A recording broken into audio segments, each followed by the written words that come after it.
This is my first time ever playing this type of offense. Thank God we had a bye week, so we had 2 weeks to practice for it. Coach Younger kept saying that our job is to keep our offense on the field and their offense off the field. I think today we did a pretty good job. Come off last year, I think we had 5 drives, so we knew that when we got the ball, we would sustain it. Going out through the week, we had this motto that if 4 runs the ball, we'll win the game. So when the opportunity presented itself, I took the most of it. Last year we were 200, 185, 200 up front, and this year we're 300. We have a Division I player, and we're 300. So it feels good, man, because as you can see after our first game, we wasn't really clicking after that. So after that game, our receiver Nick got in the lab. I feel like now we're clicking. So it feels amazing, man. Hello, everybody, and welcome once again to the Meat Grinder, your weekly dose of high school football in Connecticut. And I'm your host, Sean Patrick Bowley. With me, as always, is Pete Paguaga. Peter, what's up? Whew. Another week in the books. We were talking on the phone the other day. We are going into week 9. Now it's November.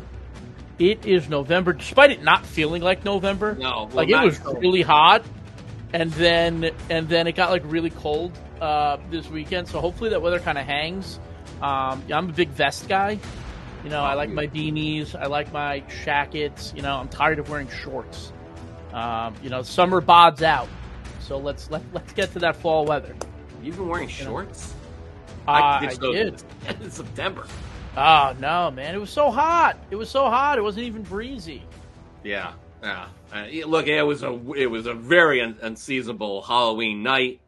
And then it carried over into Friday. And then as I went out to HK Cromwell and you went out to West Haven, North Haven, you could feel the wind starting to blow and that chill autumn air finally catching up to us. It's been really balmy. The other thing we mentioned is I don't want to jinx it here, but I'm not that superstitious, but it hasn't rained once. Really. No, come on, Sean. I mean, look, if you're paying attention to the news, we need rain. Yes.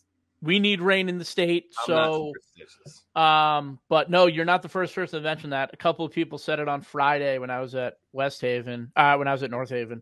They're like, oh, wow. Like, remember last year it just wouldn't stop raining. Ha ha ha. And it hasn't rained yet, so God bless that. But we do need the rain. We desperately need the rain. Maybe keep it on like Tuesday, Wednesday. I'm good with that. That'll be fine. Just hold off for another weekend. I'm cool with that. I mean, hold off for the rest of the year. I'm fine with that too. Maybe if you want to snow in there for a little, some good video, I'm fine with that. But I mean, I'll take snow. I'll take snow post football, especially if I have to like snow blow. That's just look, man, it's a cardiac episodes increase after big snowfalls. I eat a lot of donuts, so it's not great. No more donuts for me, man. No more. I'm done with the donuts. But at the top of the show, you heard from the scene over at Vanacore Field where the Westies, West Haven, coming all the way back from their season opening loss to Greenwich. Don't call it a comeback though. They've been here for weeks as the Westies now have won 6 straight, right? Or 7 straight. What are they? What 6 straight. 6 straight. 6 straight since their opening loss to Greenwich, and they've come all the way back. Will they make the top 10 poll? If you were watching this, you were a regular viewer on GameTimeCT.com, you know the answer to that question. But before we begin, lots to get to, but before we begin, don't forget to like and subscribe and leave a comment on all of the platforms where we produce this, including YouTube and Apple Podcasts and Spotify, wherever you get your podcasts. Please give us a little boost there. It really does help if you want to allow us to keep us doing this. And thanks to everybody who are out there shouting us all out, even though they call Pete me and sometimes they call Pete me and vice versa. Sometimes they call me Pete.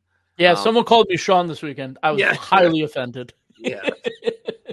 Guys, get it right. Get it right. We don't look like that much. I told somebody, and I think it was Brady Risacci's father I saw at the choke game, Pete. He's doing well up there. The Wild Boars, another big, honing in on another undefeated season. But he said, Pete's like becoming kind of like the darling of all the kids. I'm like, wait, what? What is this all about? I'm like, I better start growing my beard out, man. Then it's the toys. I mean, come on. I got a shield. There it is. I got my Captain America. I got all the toys, man. Yeah, you're still like, in your 30s. When they start to call you Mister, though, I think that's where you start to remove yourself from like, man, this is not my generation anymore. When they start calling you Mr. Nobody called me Mister, please. Yeah.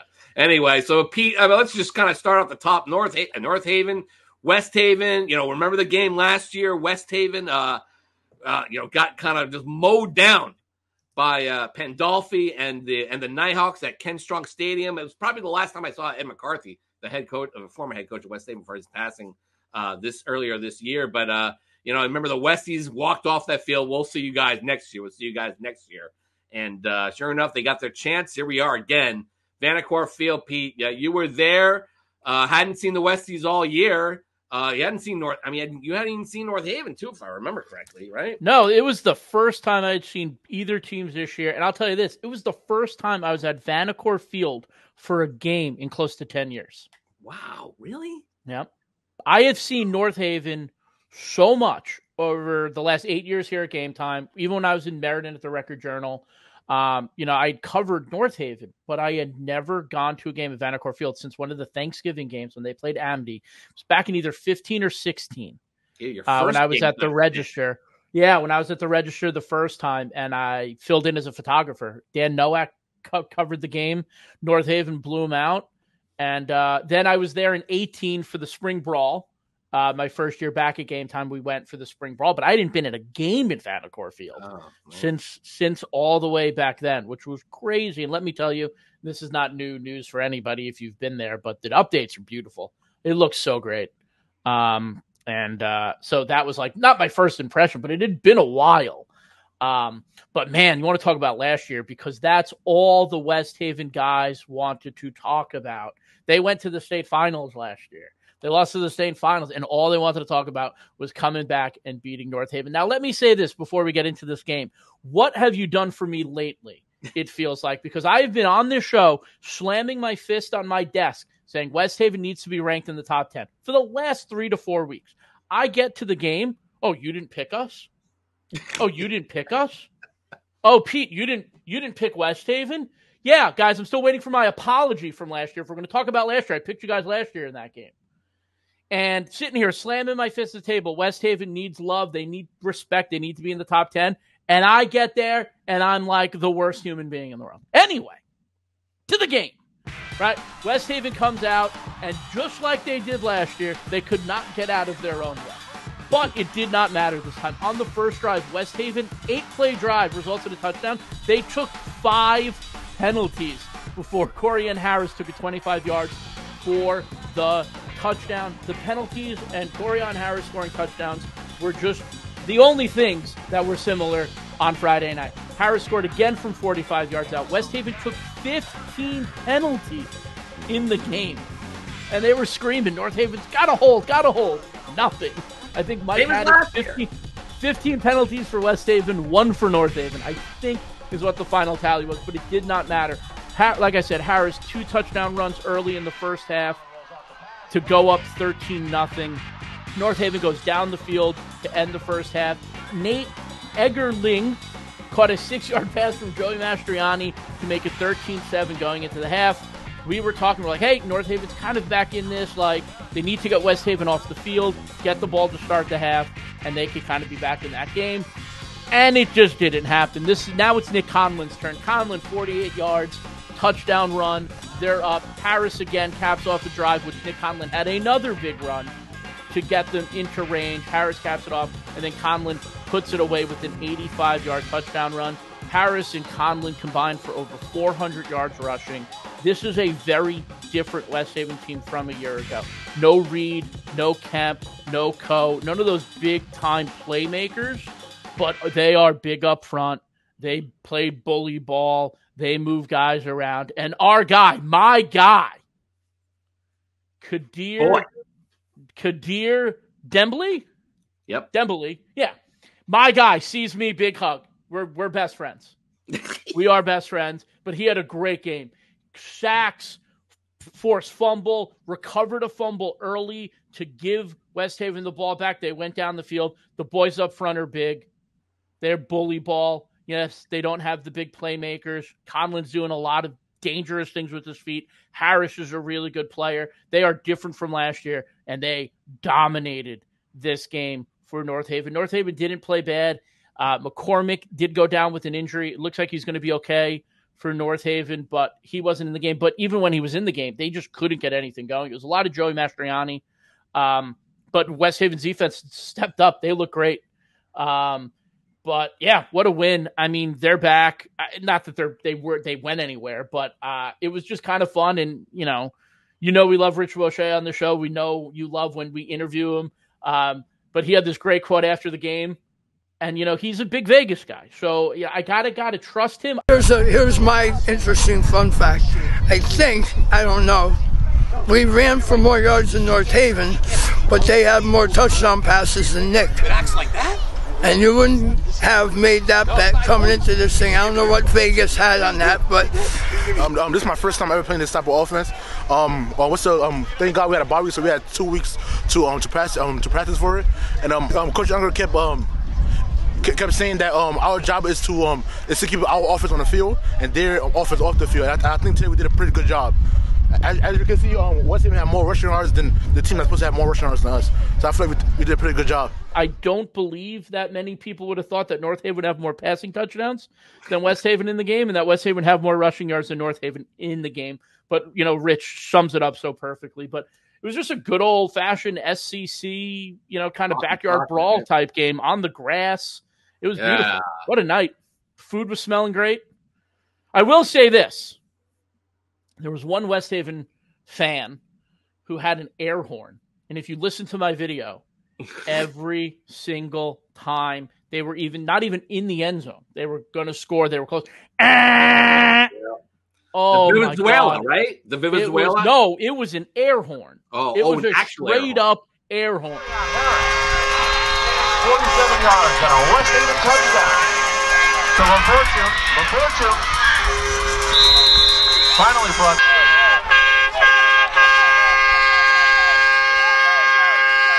And it was very annoying.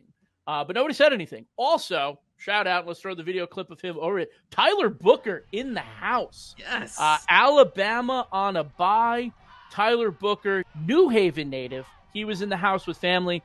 Apparently, he just was home for the week and just wanted to go see a good high school football game. So he was there. He was on the West Haven sideline. I saw him out there. I think he left in the third quarter, but it was really cool to see him there. Tyler Booker was in the house. Great job by him. We love Tyler Booker. You know, even though he didn't play Connecticut high school football, went to IMG. You know, hey, we still forgive you. You're representing the 203, as they say. You're repping 203 well. And all of Connecticut too. Great guy, does his camp here in New Haven still. He comes back, gives back. We love him to death. So good to see Tyler out there. A couple of things on West Haven. You know, I think the first game you looked at the beginning of the season, they had lost all those guys you mentioned. And it was, you know, Conlan, we pumped them up. Dembele came in to kind of boost things a little bit, had the line back. But all the skill guys hadn't really done much and had to prove themselves, and they didn't do much in that game against Greenwich. Since then, they didn't play a lot of big games. They're able to get their legs underneath them. Now, Cordovan Harris is playing great. You know, some of the receivers are playing better. Much better unit as they go along. Now they got some big games coming down the stretch, Pete. I mean, it's going to be very interesting to see them. The other thing about the penalties, now they were screaming about that last year. Maybe it's just you. You know, maybe it's just you. Maybe North Haven is just so well drilled and they're disciplined. Maybe they don't have the penalties. Maybe it's just you guys. You know, so I don't know. There were some where you're like, okay, I get it. Then there was one West Haven play. I don't have it because I was in the end zone. It was like a blindside type block where he just kept running him in through the sideline into the bench, 15 yards. And they're like, what are you talking about? And it's like, dude, he's like 20 yards into the sideline. Don't give me what are you talking about. But they capitalized and they didn't let it bother them. And they scored big time plays, scored big time touchdowns. They are looking well. They are playing their best football right now. You know, Branford and Cheshire to wrap it up. Cheshire is no slouch. Cheshire is going to be in the game with them. And then obviously Fairfield Prep on Thanksgiving Eve, a team that they've had a hard time beating. even on some of Fairfield Prep's down years, and this Fairfield Prep team is good. So, that should be a really fun one on Wednesday night. Yeah, really interesting. Of Thanksgiving week. Yeah, no, it's definitely really interesting to see what happens with North Haven now the rest of the way here as well. They obviously have some pretty big games as well. Fairfield Prep's in that mix, right? They got to play Xavier this week, which had a big win over Hillhouse. Then they get Prep, and then they get Shelton, which not the Shelton the Bold, even though they did win their first game of the season. Congratulations, Shelton. We'll get to that in a second. But North Haven, not out of the woods yet. They're hanging on by a thread right now in the Class M race. We'll talk about all the playoff stuff you need. But North Haven right now at number 8, plenty of time to get that kind of fixed up if they beat Xavier, especially this week. And then you see what they can get against Fairfield Prep and then Shelton. But I think they're going to be okay because let's say they can beat Xavier, because I think they'll beat Shelton. Let's say they beat Xavier. So that'll be interesting to see from North Haven. Going back to West Haven, the big question was, would they reach the top 10 poll? Let's take a look at the top 10, Pete, here. And the answer is yes. The Westies have cracked through finally, at last. The voters have saw fit to put them in there. It took St. Joseph losing to Greenwich, but the Westies have come all the way back into the top 10. It only took 7 weeks or 8 weeks. So congrats to them. They defeated North Haven 32-7 to squeak in there 274 points to get into the top 10. Number 9 is Brookfield, which wiped the floor with East Lyme 40 in an alliance game, 43-0. They've got a massive game Saturday, Barlow, 1 p.m. Playoff hopes, all that on the line for both teams. Be there. Is it must win for Brookfield? Maybe. Brookfield's got massive, and then their rivals. Finally, the Thanksgiving game versus Bethel is going to mean something again. That'll be great for them. So that's number 9. Number 8. Speaking of Massac, they destroyed Pop Rock 56-7. They get Reeling Weston next week before wrapping up with Brookfield and then Newtown. Dun dun dun. Number 7 is Staples, which had another big day for defense and special teams. Man, they've been really good all year. Charlie Leahy had a block punt, and Davis Crandall crushed it with 11 tackles, a sack, and a forced fumble. He also had a TD catch from Nick Weil, who threw for 4 touchdowns. The Wreckers get St. Joseph Saturday on the road at Darling Field, 11 a.m. start. Get your coffee and show up to Trumbull for that one. Number 6 is Newtown, which finally got its bye last week, got a chance to rest up. And finally this week, Pete, the Nighthawks will get to join the rest of the season. Not so much their own making. Granted, Shelton was supposed to be a big game. Shelton didn't show up this year. So Newtown has not played very many good teams. In fact, of their first 7 opponents, 10 of them, they've only got 10 wins combined, Newtown. And now the next 3 to end the season, 16 combined wins. And that includes Bunnell on Friday, then Barlow, and then Massac Thanksgiving Eve. Giddy up. It's time to play ball, Newtown. Here we go. Number 5, it's Greenwich, which pulled away to knock off number 10 St. Joseph off at home. Unlike the last few weeks, this time it was defense to the rescue, with St. Joseph down quarterback H.G. Jones for the second consecutive week. Santi Parra and Justin Carroll for Greenwich both had pick sixes, and the Hogs also muffed a punt that led to an MJ D'Angelo touchdown, 23-14. Greenwich, no worries for either team. However, Greenwich faces Ridgefield on the road Friday, and St. Joseph is still in great shape with just 2 losses in Class M. They do have the big one versus Staples on Saturday, though, but the other 2 games right now, I mean, depending on how the quarterback situation works out for St. Joseph, we'll see how that goes. Hopefully they can get HT back, but they're still in decent shape in the Class M race. Number 4 is New Canaan, which had 0 trouble with Norwalk, 49-7. Luke Robinson completed 8 of 11 passes, and 5 of them went for touchdowns. And he threw for 313 yards. The Rams used a 35-point second quarter a la Doug Williams in Super Bowl 22, and they are 6-1 going to McMahon this week. Number 3 is Darien, which likely finished off Wilton's scant playoff hopes, but only after a hard-fought 35-26 victory. Ben Rolap threw for 220 yards and 3 touchdowns, 2 to Charlie Tom, another to Kevin Roach, and he also ran for a score. Wilton was without Jack Schwartz due to injury, and afterward, E.J. D'Annunzio of Wilton was lamenting the fact that his team plays all these double L and L schools in the FCIAC. Well, I mean, I agree with him a little bit there. They should, if you're going to be playing your division schedule, it should be a lot against a lot of the division teams. That's the only real fair way to do it nowadays. But a lot of those teams, those double L schools, I have to say it is that Wilton does beat them all up. So, other than the Darien and New Canaans and so on, not Greenwich too. They beat Greenwich. So, anyway, and number 2 is Hamden. Here you go, Pete. They were in a big dogfight with Hamden at the Surf Club. The Tigers needed this crazy Hail Mary touchdown on the final play of the first half. Paul Calandrelli looking like Fran Tarkenton. Look him up, kids. With the crazy double back, throw down the field, touchdown pass to Sam Markovich for the score to end the half. The defense did the rest in a scoreless second half. But Hand survives. Hamden, coming off its first win of the year, gave them all they could handle. But Hand's got 19 consecutive victories going into this week. They defeat the Dragons 15-7. But whew, nice job by Hamden.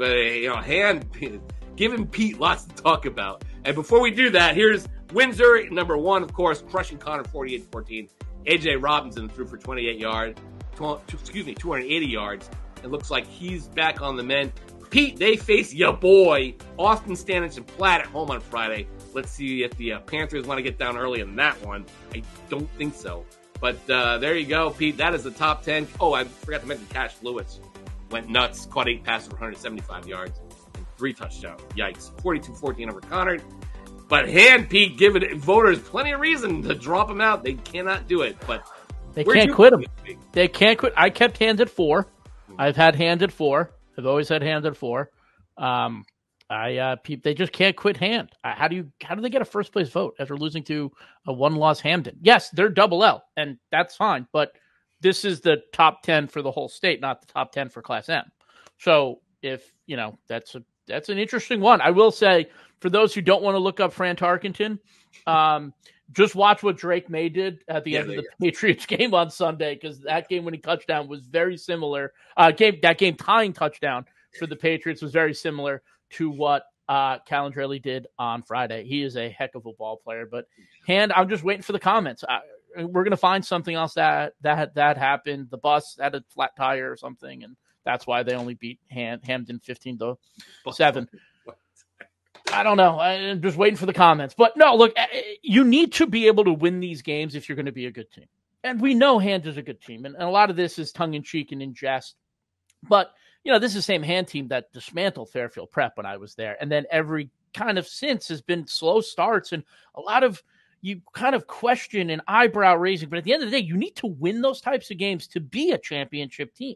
Not every game. I mean, let's go back to Daniel Hand in 2019.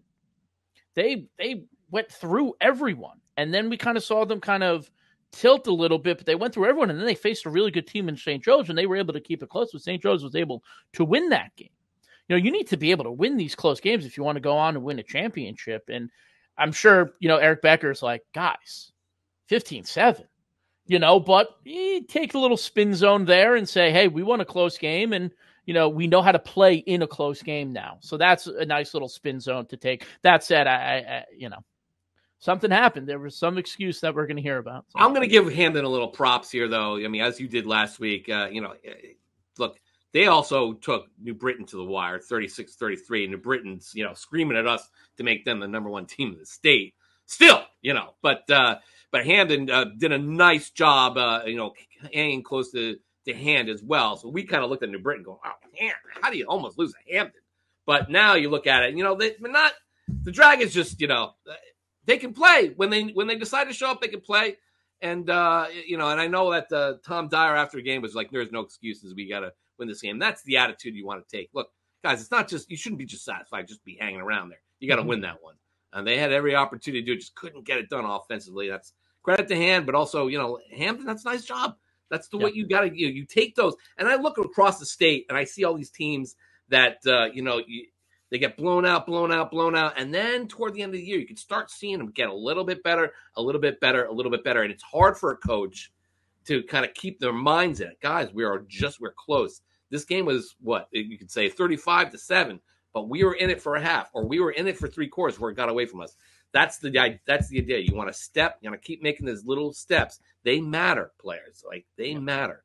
And that's what kind of gets you to become a good team over the course of time. So, good job by Hamden. Hopefully they'll be better, in the coming weeks. Maybe they'll pull off a surprise. Who knows? But that is it pretty much for the top 10. I mean, obviously West Haven took them long enough to get him in there. Finally, everyone's listening to me. Finally. Yeah. Well, I mean, look, they hadn't really played anybody of real consequence. Neither of a lot of these teams in the poll. So, I mean, Newtown's sitting at 6. Yeah, fair enough. I mean, but anyway, there's not a whole heck of a lot to talk about, except, the only thing that really is worth talking about now, and that is the state playoff rankings and where all the games that happened last week kind of fit into this mix. So we're just going to run it down and take you through every single one of these divisions. Let's start off with Class SP. The big game that I went to this week took place over in Higginham. Cromwell, Portland coming in, 1 loss. HK, 1 loss, both of them to Capital Prep.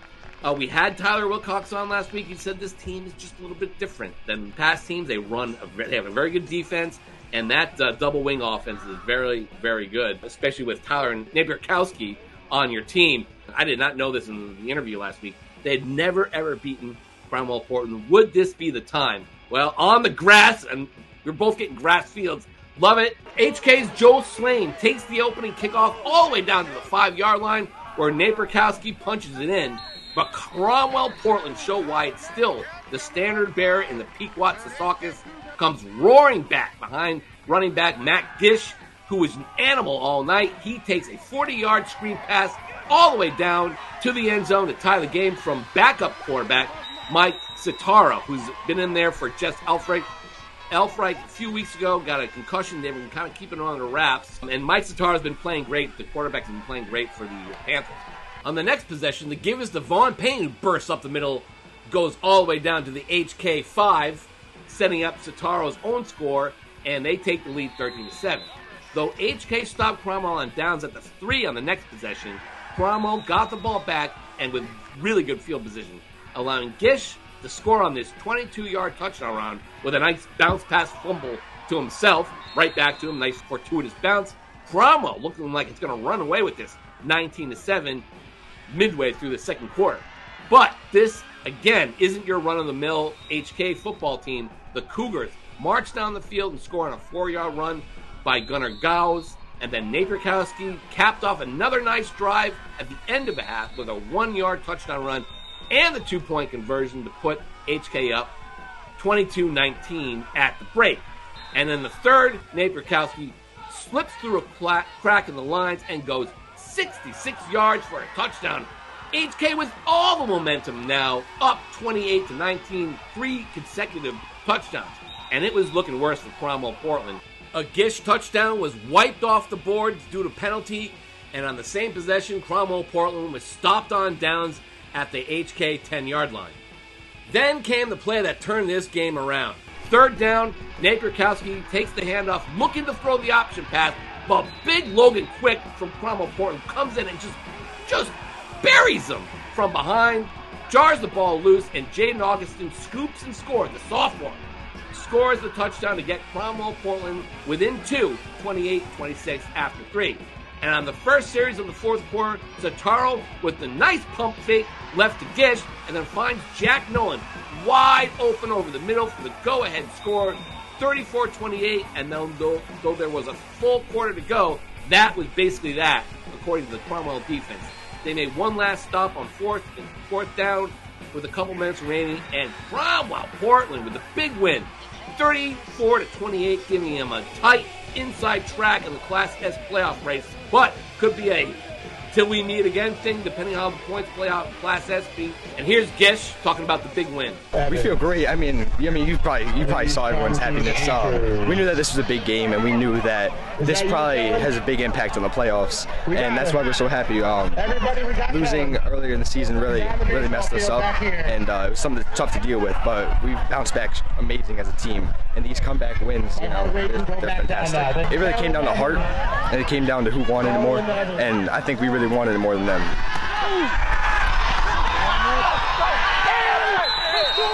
55, that's Logan Quick. Logan Quick, he's something else. He's big and he knows how to hit.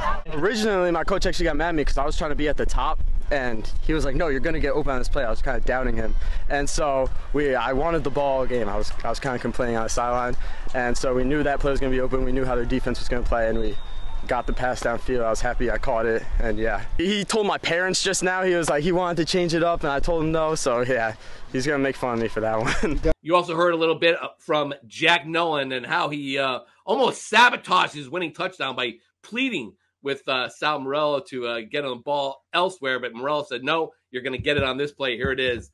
And, admonishing him in front of his parents afterward. I thought that was pretty funny. But listen, that hit by Logan Quick basically turned Cromwell Portland's fortunes around. Nice job. Nice win by them. Some hostile territory in HK. HK is going to be fine as we look at the Class S playoff points here. You can see they are 9th right now. That's not great, but they got Windsor Locks, Coventry, and then Valley Regional Old Line down the stretch. Valley Regional, that's going to be a big one for them in the Principals Cup. Pete, your favorite game in Class S. So again, they need to win the rest of their games most likely, but there are plenty of opportunities looking up right now. Ansonia, Capital Prep, still holding things down. East Catholic at number 3. Carmel Portland now, like I said, in a great spot.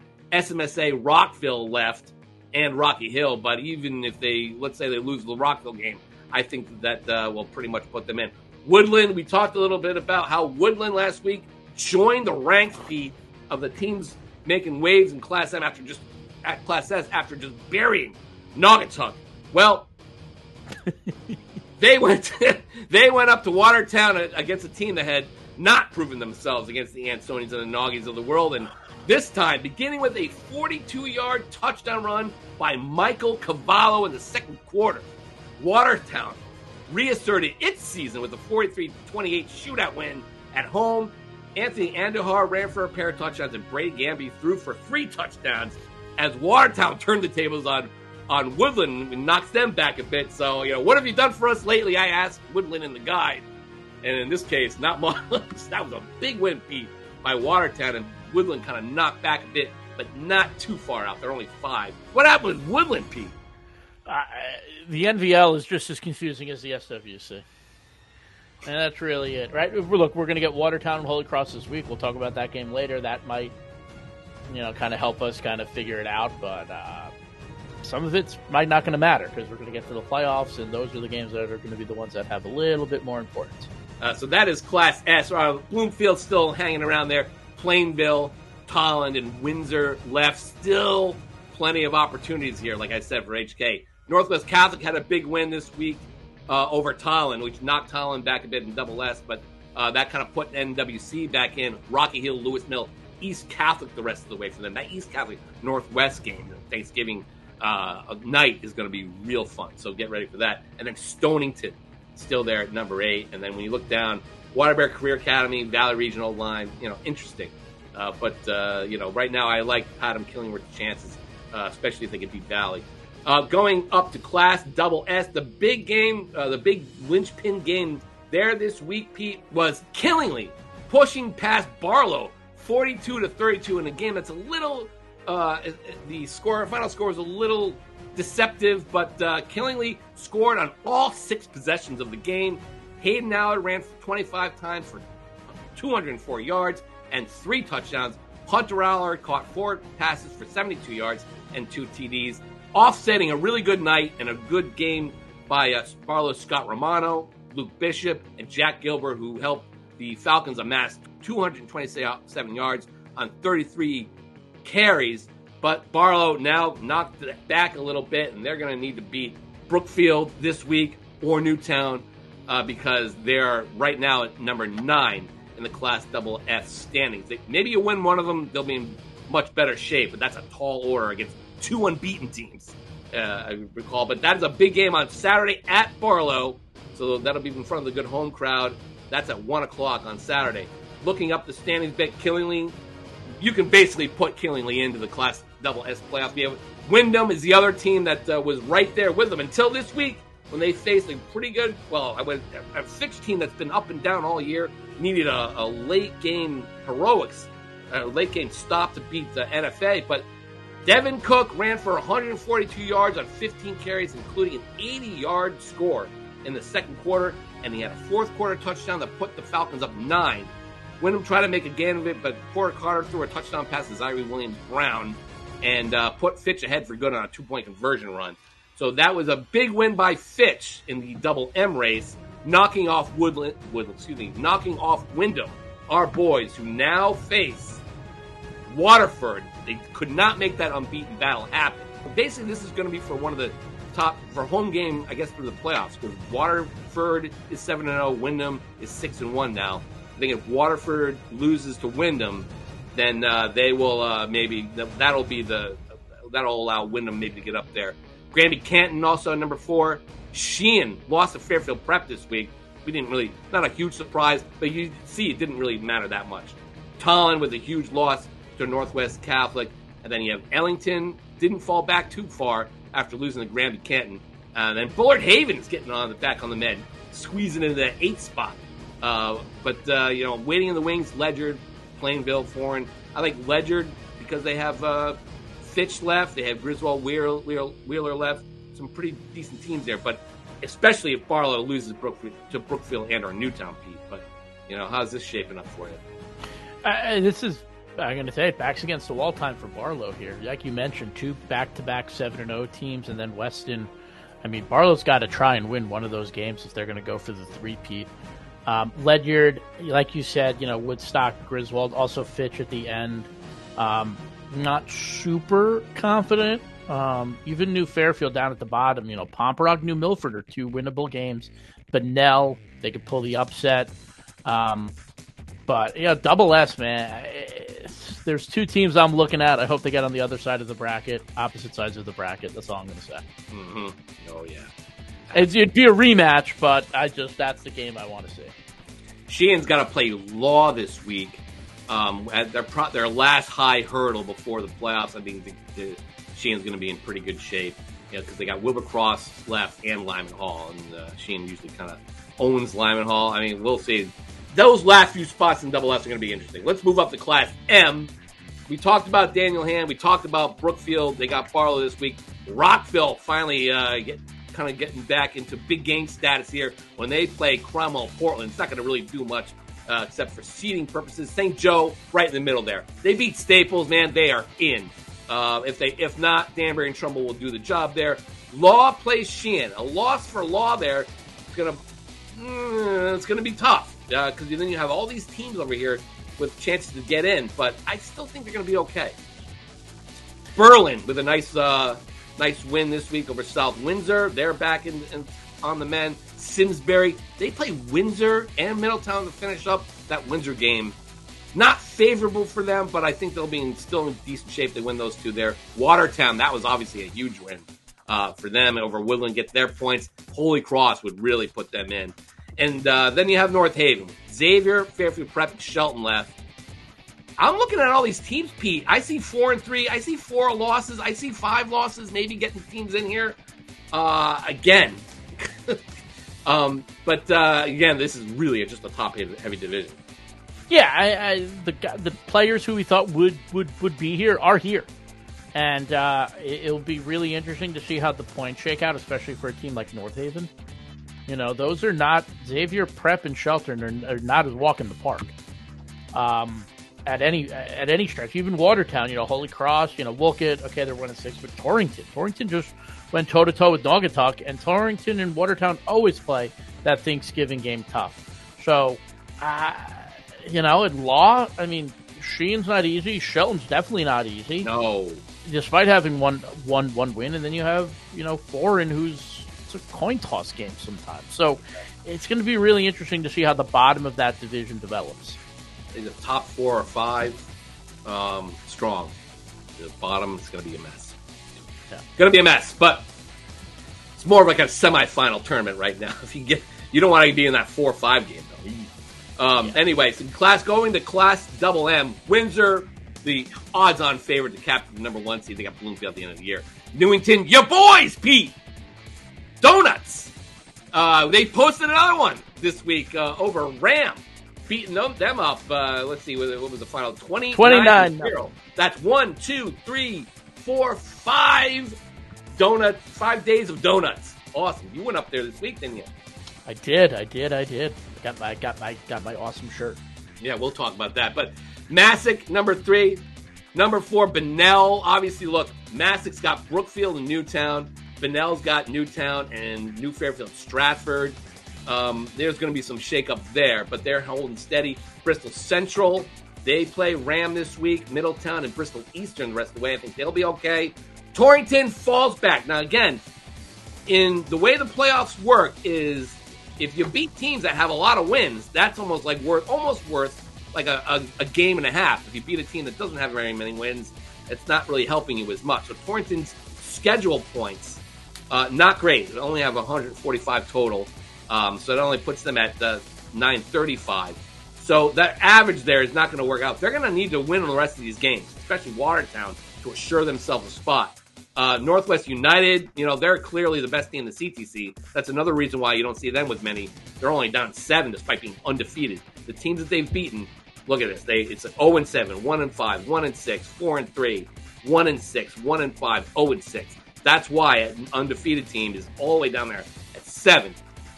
Cheney Tech, they still got an ATI at the end of the year, which will give them Mondo points. Holy Cross hanging on to that last spot. Watertown would pretty much seal the deal for them with GNH and Woolkill afterward. But then you have Wethersfield being a very interesting team we really have not talked a lot about. They play E.O. Smith. They played Farmington, and Newington is going to be the big game for them at the end of the year. They're probably going to need to win out unless some of those teams ahead of them start losing. Cheney Tech lost their first game of the year to ATI. They got slaughtered.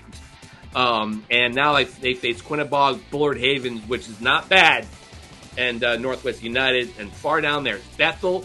Hillhouse gets knocked off a bit. We talked a little about last week, Hillhouse needing to beat Xavier, kind of stamped their arrival in this class. And despite the fact that Darren Newton scored 3 rushing touchdowns in the first half, Hillhouse didn't score in the second. Clark Beatty scored on a 21-yard touchdown run and kicked a go-ahead 23-yard field goal to put the Falcons ahead for good in an eventual 31-22 win over the Academics. The big crazy game for Xavier in that game is Dylan Gassman, a receiver, in a scrum on 4th down, grabbed the ball out of his teammate hand, Sam Andrea, and took it 15 yards to cap the scoring in that victory. Just how Coach Guion drew it up. How do you do that? You'd say, all right, now you come around the top, grab the ball. He'll just hold the ball out and grab the ball. Good for Xavier. Very good for Xavier, but, I think their early start is going to be too much for them in this division. I mean, that is if they decide to beat North Haven, Hand, and Wilton back-to-back. If they can do that, I think Xavier makes a massive move up the standings here. But, unless they can do that, it'll be very tough. Hey, who knows, guys? You still have an opportunity here to leapfrog all these teams, many of whom are above you. Cheshire, Wilton, obviously. You have Guilford, Hill. So very interesting. But Class MM, man, is basically Windsor, Bunnell, Massac. Those are and obviously your boys, Newington. We'll see about Bristol Central too. I don't know about Torrington, man. That was an impressive performance, I gotta say, against Naugatuck. Yeah, look, they run the single wing offense. It's a hard offense to prepare for, and if you don't prepare for it, you will get bit. I mean, they hung with Naugatuck, but I also watched them struggle against Waterbury Career Academy. Weird.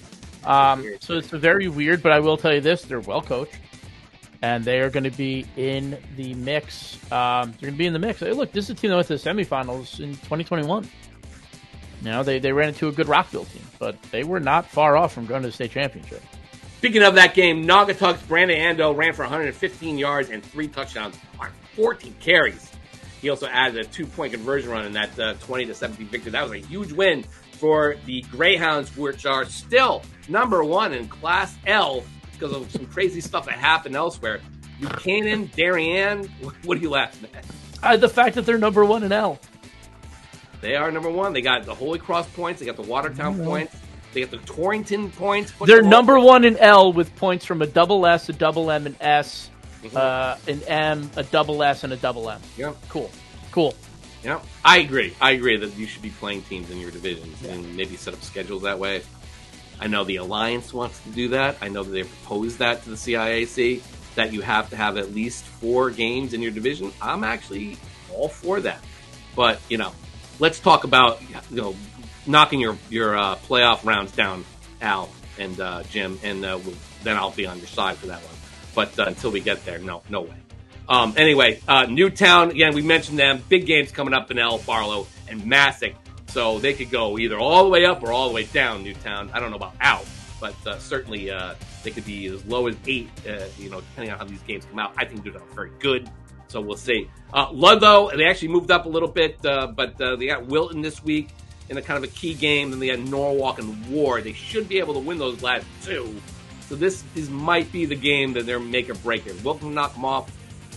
We'll see where Ludlow ends, but I think they'll be fine. Notre Dame West Haven, which Jekyll and Hyde. Which team is going to show up every week? You lose, you beat You beat North Haven, then you turn around and then you lose to Law, or you Guilford, or you lose to Guilford. Cheshire you beat this week. Guys, which Notre Dame's going to show up?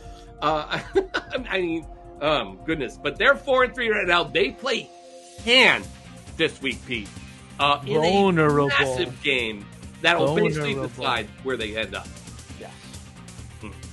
Then Hillhouse after that, then Hamden. So, and those 2 teams, Hillhouse and Hamden, not bad. I don't give Notre Dame West Haven anything. They're either, it's either feast or famine here with them.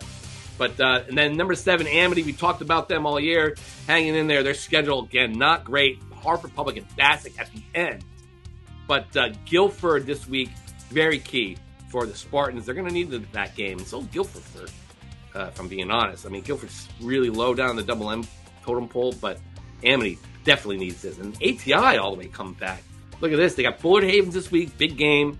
Northwest United at the end.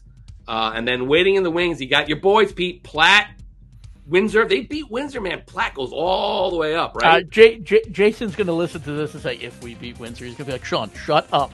No, look, man, Platt is back in the mix.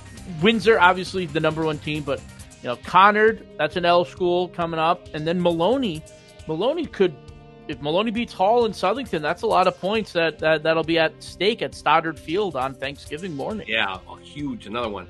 Listen, Maloney came back flying. They got Jesus Martell back. That was great. And Donald Highsmith, 15 tackles, 2 sacks, ran 22 times for 102 yards and 2 touchdowns as the Spartans beat Class LL hopeful Manchester 35-12. Martell caught a pair of touchdown passes.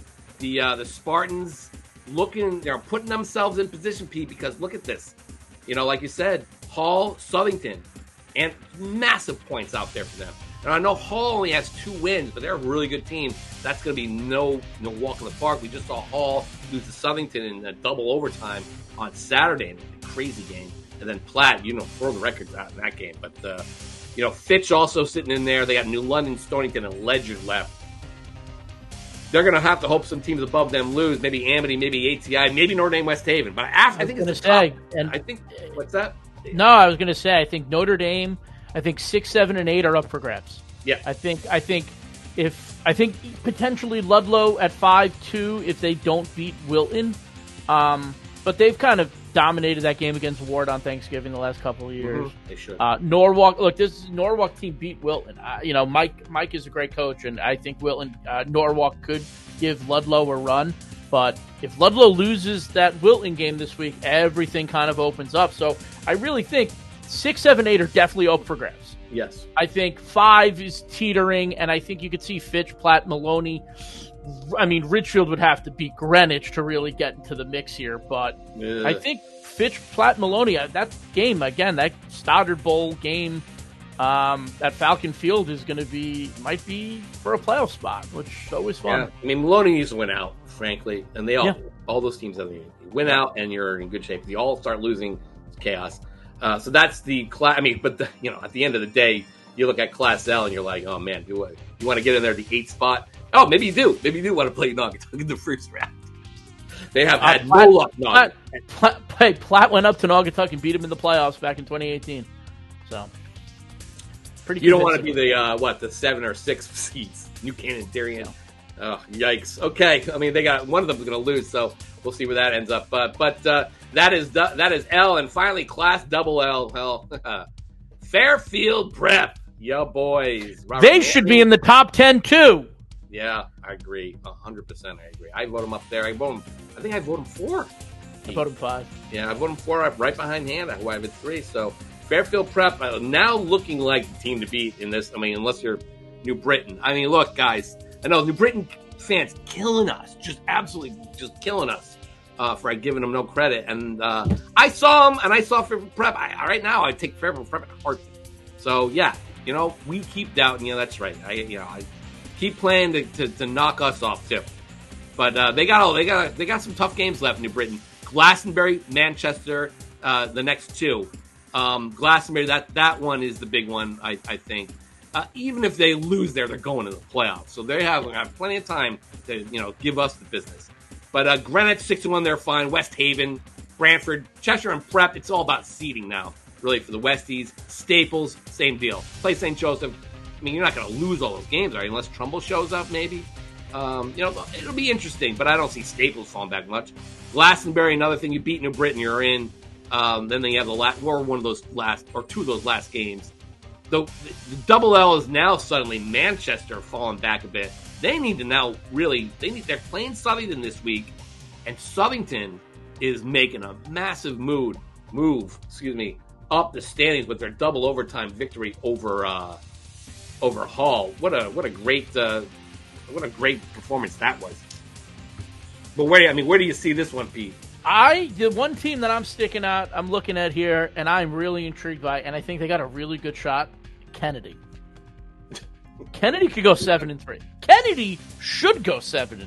Yeah. Agreed. Kennedy in the state playoffs would be awesome for them. Because look, Manchester's schedule: Southington, New Britain, East Hartford. Look, say what you want about East Hartford, they're 1-6. They score a lot of points. Mm-hmm. You have to be able to score with them. Now, their opponents have been able to score with them, which is why they have 6 losses. But you have to be able to score with them. Southington, like you said, New Britain, good. Trumbull. All right, West Hill should win, but you only beat Stanford 6-0. A very injury-depleted Stanford team. You only beat them 6-0, guys. Right, so you got West Hill, then you got Staples, then you got St. Joe's. I don't think that plays good favor for the hometown team. Okay, Glastonbury, New Britain, Enfield, Simsbury. I'm just saying, Kennedy, I think we're going to start talking Kennedy in the playoffs here. I agree. Pete, I agree. Now that Manchester's kind of fallen back, I don't guarantee them to win any of those games. No. Trumbull, like you said, Staples and St. Joe to end the year after they play West Hill this week. I mean, let's worst case scenario. Trumbull looking at 5-5 right now. Yep. I don't think Glastonbury ends up 5-5. So I think this is a 2-spot race, right? Trumbull falls off, Manchester falls off, which they both could do. You're looking at Southington would be. If Southington runs the table 6-4 with wins over Manchester, Maloney, and Cheshire, they're in. You say NFA. I mean, look at the other NFA. NFA got Killingly, which they probably ain't winning, right? So that's 5. Waterford or New London. That's going to be tough for NFA. NFA, we've kidded NFA this year, but give them credit for at least coming back. I mean, they were right there with Fitch, All right, hold on. I'm going to say something crazy. Here we go. You ready? Yep. Don't say it. If Hamden beats Prep, Guilford, and Notre Dame and goes 4-6, can they catapult their way in, a la Fairfield Prep? The answer is probably not. 4-6. Trumbull would have to collapse. Well, that's one team. Manchester would have to collapse, which is, I guess, possible. Kennedy would have to. I mean, there's no way a 4-6 Hamden gets over a 6-4 Kennedy, right? No. Looking at their points, 590 to 4. Well, I'll put it this way. I put it this way: if they beat Fairfield Prep, we got to start talking about it. Game on. Guilford's 4. I mean, Notre Dame, West Haven, but Fairfield Prep's got 6 wins. That's going to be, and they're going to get more too. Prep, but yeah, it's a mess. Class Double L after the 6 is going to be a mess. But right now, you like West Haven State. I mean, it's pretty top heavy too. Staples, West Haven, New Britain, Greenwich, Fairfield Prep, Glastonbury if it wants to show up. Like you said, just like an L, you want to avoid the 4-5 game. Yeah. Glastonbury, just quickly on Glastonbury, we didn't mention it we only mentioned on but Eric Hennessy's taking a leave of absence. I don't know when he's going to be back. He wasn't back last week. Dante Castilla, who's been really great for them all year, ran 35 times for 267 yards and 4 touchdowns. They had to rally past East Hartford, a team that you were just talking about. And that also includes a 54-yard touchdown that sparked them in the second half. So that was pretty big. So that is Class Double L. We hope everything's okay with Eric Hennessy. I know he had that issue where they did clear him of some sort of student misconduct, but I don't know why I decided. I mean, maybe it was just because of – I really don't know. But our best wishes to them, but they've been hanging around there. So with all that said, Pete, we've talked about the playoffs. We'll start to get into it a little bit more in the nitty-gritty on who's clinching, who's not, beginning next week, I think. Because now, I mean, I think if I really dug into it mathematically, you could see the teams that were undefeated, like Killingly, I think they've clinched. But once we get to eight games in, we can start to really start saying who clinching, who's not. So, and just proclamation: put your scores in. Oh yeah, put your darn scores in so that these things can be updated, and we can't wait till Monday to make sure all the scores are in. I mean, guys. We're going into week 9 here, and we're chasing scores down on Saturday for games that happened on Thursday. Yeah. Not good. And I'm not even saying, look, I'm saying send it to us, info@GameTimeCT.com. Put it on the screen, info@GameTimeCT.com. But submit your scores to CIAC. At least. We're chasing scores down Saturday night. I don't know what happened on Friday. If you're not going to send in your box, at least update the scores so that people know what's going on here. You had to get this service to everyone. We need to know those scores ASAP. Like, I don't know how they do it now. They used to allow us to. I mean, maybe the CIC does have that option for us. I know they watch. I haven't asked. They haven't offered. But there were scores we knew the final score on, and I couldn't update it, or we didn't know from Ward and Bridgeport Central. It wasn't updated CIC till Monday morning. So, even Plainfield and Montville, I had to DM like 15 different accounts, and I didn't get an answer until late Saturday. Report your scores. I'd love it if everyone would send us their box scores within a few hours after the game. That'd be really nice. Info@GameTimeCT. Info@GameTimeCT. Info@GameTimeCT.com, please. I mean, there were a few teams that did do that. In fact, we actually had the Ridgefield score wrong. I don't know who reported that.